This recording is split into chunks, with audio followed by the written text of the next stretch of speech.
네, 반갑습니다. 저 오늘 같이 함께 이야기 나눌 종목 바로 미래에셋 증권 가져와 봤는데요.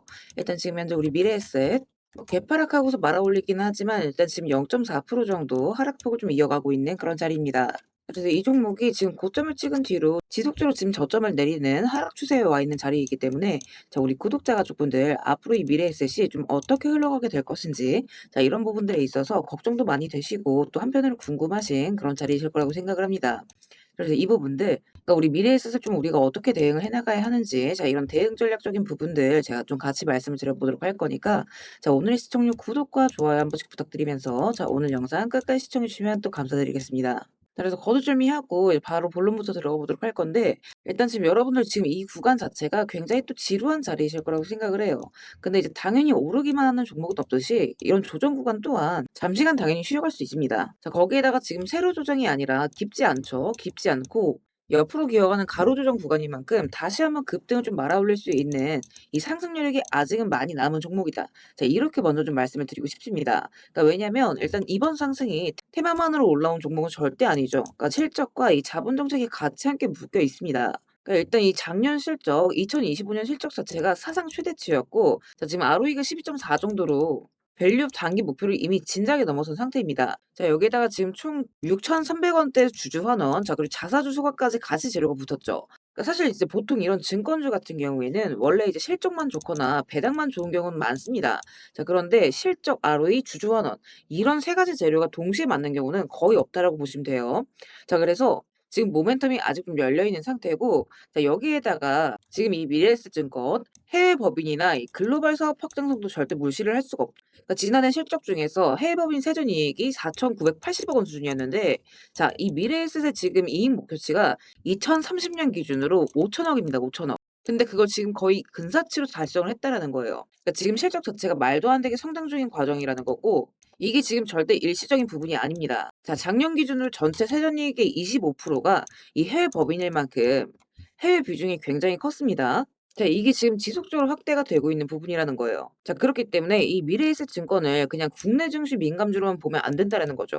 국내 이 섹터 업황이 좀 주춤한다고 하더라도 해외 실적이 좀 해외 재료가 좀 탄탄하게 받쳐주고 있는 만큼 이 밸류가 더 붙었으면 붙었지 무너져 내릴 이유가 크게 없다라는 겁니다. 자, 게다가 여기에다가 토큰 증권 시장. 자, 이게 또 본격이 오픈이 되게 된다라고 한다면 이제 코비드 인수라든지 이 홍콩 디지털 법인 같은 자, 이런 굵직한 재료들을 갖고 있는 이 미래에셋이 직접적인 최대 수혜주, 그러니까 1등주가 될 가능성이 가장 크다라는 점도 우리가 좀 주목을 할 필요가 있어야겠죠. 그러니까 전반적으로 이 재료가 이 스페이스X만 비단 있는 게 아니라는 거예요. 자, 주주 환원, 자사주 소각, 그리고 해외이익 성장, 디지털 자산 인프라.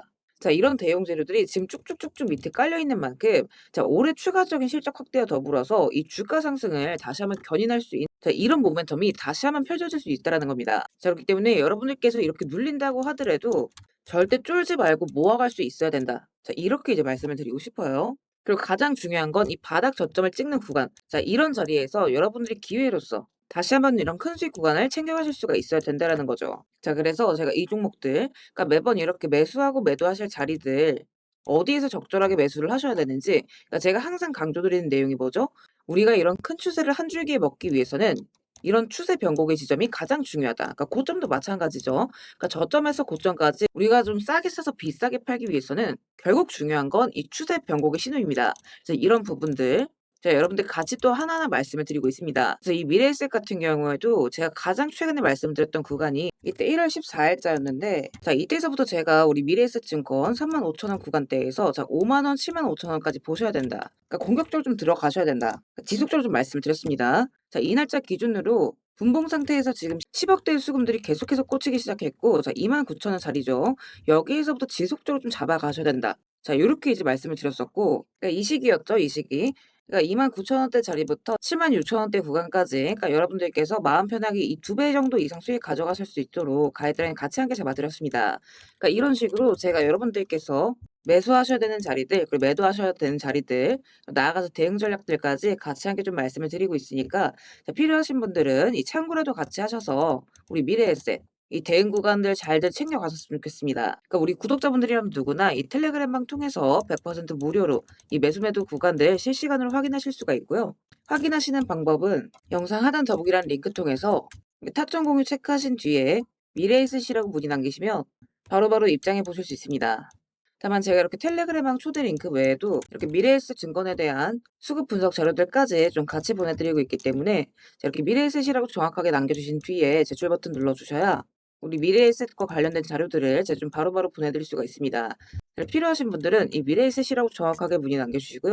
그러니까 정리를 하자면 지금 일단 눌릴 수는 있어요. 당연히 이때 이 매매대의 자리 이 55,000원대 구간까지는 좀 눌려갈 수 있습니다. 자, 하지만 아직 모멘텀이 살아있다는 거 여러분들께서 꼭 기억을 해주시고 재료가 굉장히 굵직한 것들이 많이 남아있는 만큼 우리가 이제 눌림의 자리에서 좀 모아가야 된다. 자, 이렇게 이제 말씀을 드리고 싶습니다.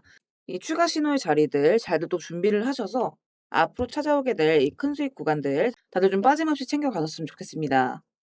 자, 그리고 구독 눌러주신 우리 구독자분들을 위해서 제가 이 세력들의 매집 종목들 또한 같이 좀 안내를 드리고 있죠. 자, 그러니까 지금 같은 장에서는 사실 여러분들이 이 짧은 시간 안에 좀 안정적으로 큰 수익을 가져가기 위해서는 재료가 터지기 직전의 종목들을 바닥에서부터 좀 안전하게 저점부터 잡아가셔야 되는 부분인데 어떤 종목을 들어가야 되는지도 잘 모르겠고 뒤따라 들어갔다가 고점에 물리신 경우 상당히 또 많이 있으실 겁니다. 그래서 앞으로 제가 여러분들께서 이 세 자릿수 수익을 좀 안정적으로 기대해 볼 만한 종목들을 그대로 가져와 봤습니다. 자, 근데 이제 여기에서 중요한 건 제가 이 종목들을 그냥 테마나 재료가 좋아 보인다고 가져온 게 절대 아니라는 거죠. 자, 여기서 핵심은 이거예요. 모든 종목들에는 이 주포가 있기 마련입니다. 그래서 먼저 이 주포에 대해서 좀 간략하게 설명부터 드려보도록 할 건데 우리가 투자하는 대상이 이 종목들, 그러니까 기업이죠. 이 기업이라는 곳은 돈이 없으면 회사가 돌아가질 않습니다. 신사업이든 설비투자든 간에 사업 확장을 하고 회사가 계속해서 커나가기 위해서는 운영 자금이 계속해서 돌아야만 해요. 근데 이제 대출은 까다롭고 유상증자 같은 경우에는 주가 희석이나 이 재무에 대한 리스크가 굉장히 크기 때문에 기업들이 주로 찾는 자금 수급원은 바로 이 회사채 발행입니다. 자, 그렇기 때문에 대부분의 기업들이 이 CB나 BW 같은 항목을 발행을 하게 되고 여기에 직접적으로 투자를 하는 사모펀드나 투자신탁 같은 큰 손들이 바로 이 종목의 주포가 되는 경우가 또 굉장히 많습니다. 자, 그럼 이들 또한 투자자인 만큼 투자의 목적 또한 우리랑 똑같습니다. 싸게 사서 비싸게 파는 거 바로 수익이라는 거죠. 그러니까 이들 또한 돈을 벌기 위해서 이